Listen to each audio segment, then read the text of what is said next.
Good evening and welcome to Monday's edition of the Regional News.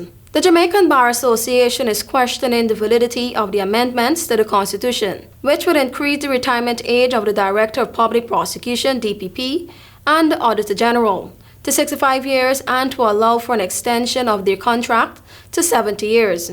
The association was critical of the handling of the amendments, especially as it relates to the current DPP, Paula Llewellyn.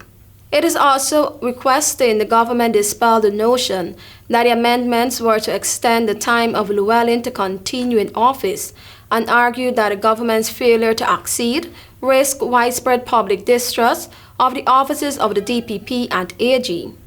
It has urged the government not to apply the amendments to the current DPP. The Bar Association also raised concerns about the validity of the amendments and questioned whether the manner and procedure in the way that were made contravene the Constitution.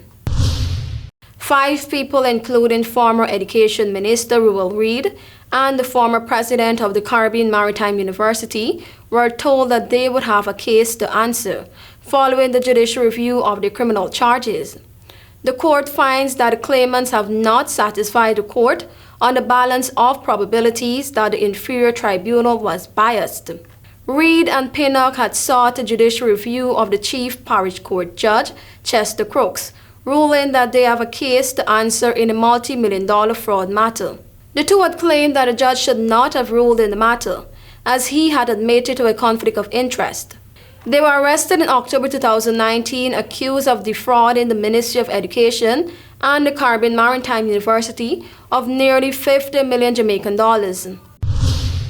As of midnight tonight, the wearing of masks at all public and private hospitals and medical clinics will no longer be mandatory. The Ministry of Health said that the Public Health Regulations 2019 novel coronavirus will end at midnight on July 31, 2023. The World Health Organization announced the end of the global pandemic on May 5, 2023, declaring it an established and ongoing health issue, which no longer constitutes a public health emergency of international concern. The Ministry of Health, however, reminded the public, particularly the vulnerable, to continue to maintain the principles and practice of good hygiene, such as hand washing and social distancing when ill. Thank you for watching. I'm TIANA.